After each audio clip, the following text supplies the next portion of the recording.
Everybody wants something from me now, and I don't wanna let them down.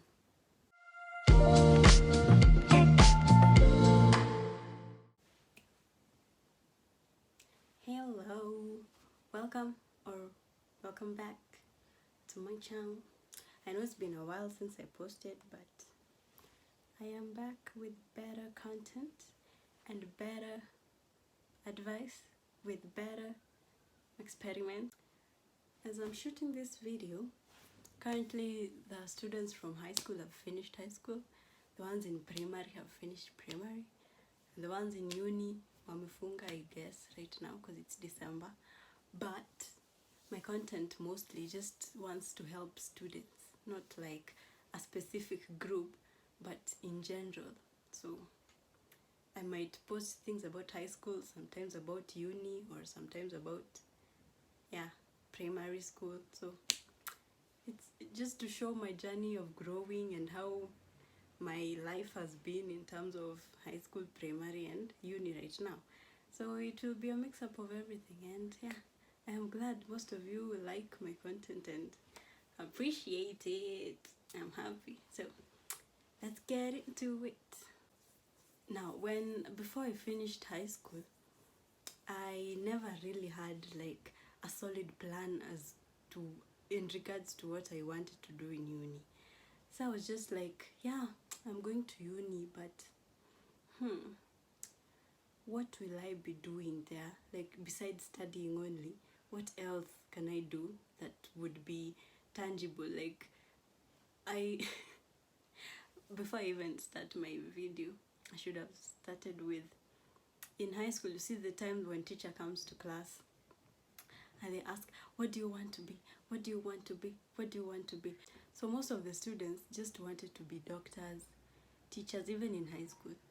Some of them wanted to be teachers, Others wanted to be pilots, others surgeons. And then when the teacher asks me, they're like, no, when the other students answer what they want to be, like the teacher says, yes, that is a good course, you should study hard. And then the other one, yes, you have to learn physics. And then the other one, yes, CRE is good for you. And then they come to Laura and they're like, what do you want to be? Then my younger self used to say, I want to be an entrepreneur. And no one ever commented on me being an entrepreneur, because it's like they never really understood why do you want such a general thing? Like, that means you can be anyone. Imagine I can be anyone if you're an entrepreneur, because it doesn't mean you have to just sit at a shop and sell things, because like it doesn't work like that. So most of the teachers, when I told them I wanted to be an entrepreneur, they took it as, we know what you mean, but we don't know what you mean. Because students most want things that are tangible. Kitu yenye ukiambia mtu, oh, I'm a doctor, they'll be like, nice. But then when you say you're an entrepreneur, they're like, we don't quite understand you, but you are okay. We don't mind. But then some of them take it like you're not serious with what you're saying. So, well, I am practicing my entrepreneurship before the rest of the students have started practicing their careers. And mimi yangu, I think I started back in primary school, so I've just been building on it. And so when I joined uni, I found myself having a lot of free time, so I needed something to boost that free time and maybe just put in some effort in somewhere else apart from school. So that's when I ended up coming up with my clothesline, which is called Bablo. So Bablo was born in 2019, right after I finished high school, and that's a business that has boosted some of my income when I'm in college, when I'm in university right now. So when you're in uni, you have so much free time that you can use to channel that energy to something else besides just going to class, meeting with friends, and doing things that you love. Yes, you love, but you have to do other things to support the things that you love. So some of the business ideas that have come across during my first and second year are just basic things that even a first year student can do just to boost their own income instead of relying on other people to help you with money. Mara, you need money to go to the salon and hauna, and ulishatumiwa last month, and huwezi mwambia ulitumia kwa kitu ingine, and yeah, all that. So my business journey in university has been quite interesting because I started selling second-hand clothes first, because yeah, that was much easier than having to start looking for my own fabrics to start making my own clothes for my Clothesline bubble. So I started selling second-hand clothes. I used to thrift. Wow, I never thought I'd say that word, but I used to thrift from a store in Juja.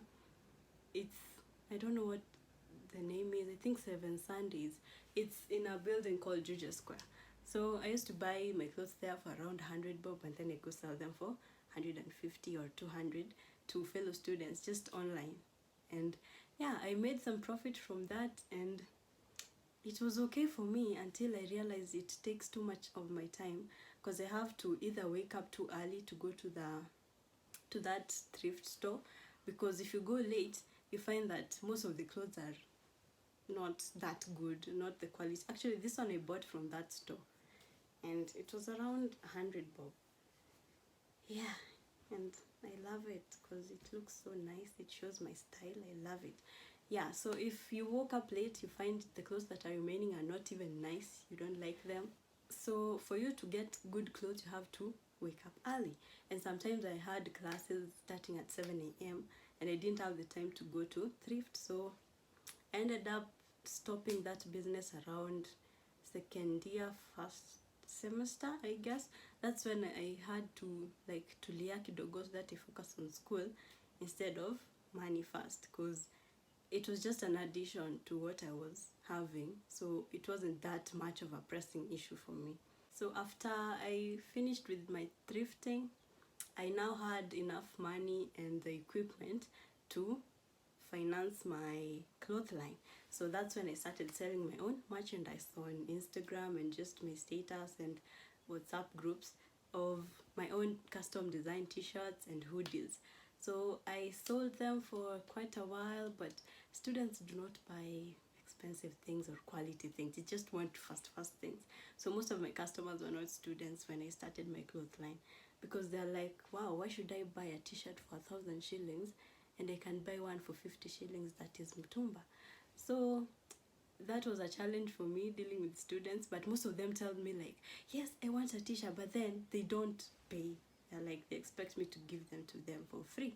We do not do that here.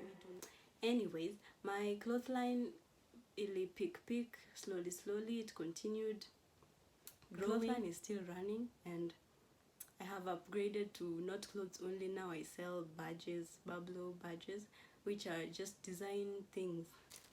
They look like this. Let me open it. They are just clothes accessories where you can put them on your clothes just to make your clothes look fun. So this one, I don't know if you can see it, but it looks like this. I'll put up the pictures. So it's like a pin where you remove this part of the pin, and there's this side, so you hook it onto your clothes and then it becomes an accessory.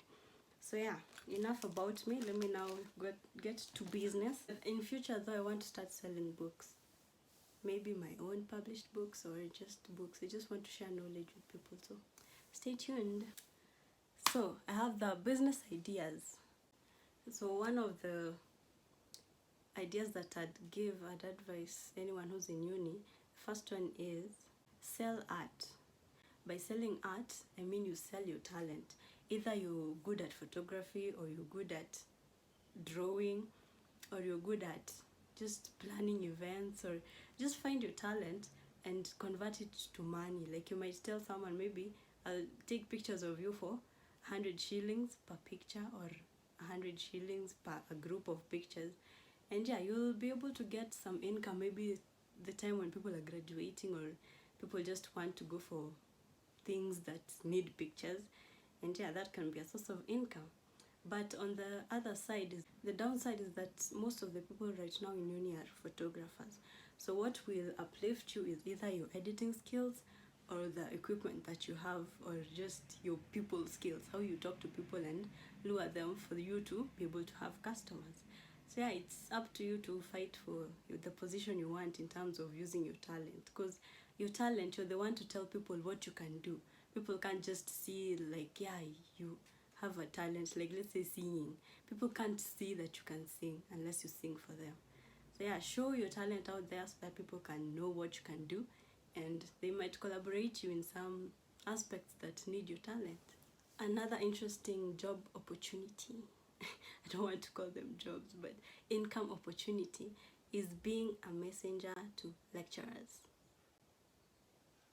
Yes, I know it's weird, but it's a thing, because you might do some of the jobs kama data entry or file two papers or just taking documents somewhere for either one lecturer or a bunch of them, and they pay you maybe a service fee for 50 bob per transport, or maybe 50 bob per data entry. Just you get some quick cash just to keep you afloat. Instead, say you expect them to pay you 1,000 or monthly fee of 24,000 because you're there to helping them. Yes, you're helping them, but you'll get small cash that you can use to buy things.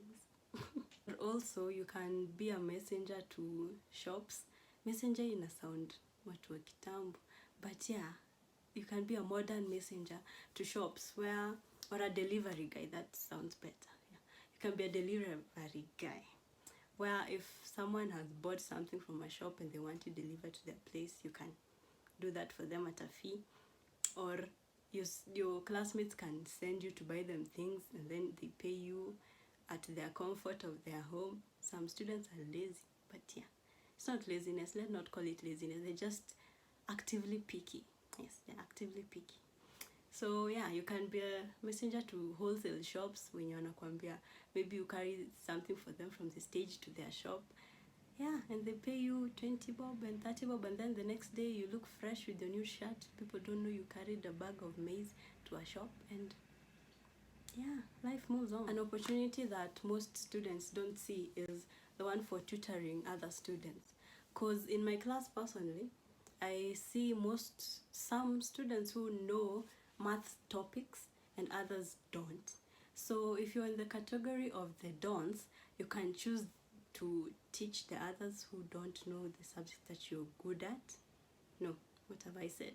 If you're in the category of people who do not know a certain concept, you can look for someone who knows how to teach that subject or knows how to go about that subject for you to be able to understand it. Like, you can offer your services as a student to teach people, even if it's first years and you're in third year, you can go teach them your course. If, for instance, I want to start doing such a thing, but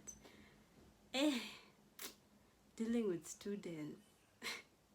So yeah, I usually teach some of the first years I know, and they come to me and ask me, how do I go about this unit? What do I do about this one? And yeah, I've been advising them on what to do. Another business idea is that you can offer your services to the school, or even just students who want your services, kama web design or graphics design or coding. You can teach people actually how to code if you're learning coding. Or you can offer your events management services to the school or to the school team that manages events. Like, you just tell them, I can help you with this if we work together, and we agree on a specific amount. So, but then don't put your mind on the money so much. Just try to help out, and then the money will come later. Another important one that most students do is doing assignments for others. Yes, that can turn into a business for the actively selective students, because unaweza most of the students don't want to do the assignments, either because they were tired or they did not remember, or it's too late, and they just offer to give someone else the assignment to do it for them. So you can tell them, maybe you're charging 30 shillings per page, or depending on the amount of work, you just tell them, you pay this so that I can finish the work for you. Now the last one is about selling stationery, because I know as university students, you might find yourself not using so many books because people don't even take notes. From my unit, it's more of theory, but people don't take that much notes unless it's a lecturer who is mtiaji and just wants you to write there with no reason. You can sell stationaries, because I will be selling my stationery next year. The variety will be in notebooks, pens, writing books, and yeah, they'll be available to you, and they can be custom made. I'll put up the link after I've finished updating everything, so that you can be able to buy the stationery that you love with the designs that you love, instead of just buying a book that you don't even feel like using. So yeah, that can also be your idea. You can be able to just look for a way to sell stationery to students affordably, even inside the school, or just using WhatsApp groups. Tell them you sell this and you have this, they can buy it for this, and yeah, you'll find yourself making money regardless. Now, besides just wanting to make money, you can use this time to upgrade your skills. Either maybe just going to a company and telling them you want to do an internship, or what's it called, or an attachment, by just you being there to help them out without necessarily just wanting the money. Like, you can go there and tell them, maybe it's an events company, go there, tell them, I'll help you put out the posters or talk to the students, and in the meantime you'll be able to learn more things about the business, and you'll increase your skills. Instead of just staying there and working as a one-man person, you can collaborate with other people and work together. So yep, that was today's video, and remember to like, share, and subscribe. And to the parents watching me, thank you for watching. Share my advice to your kids.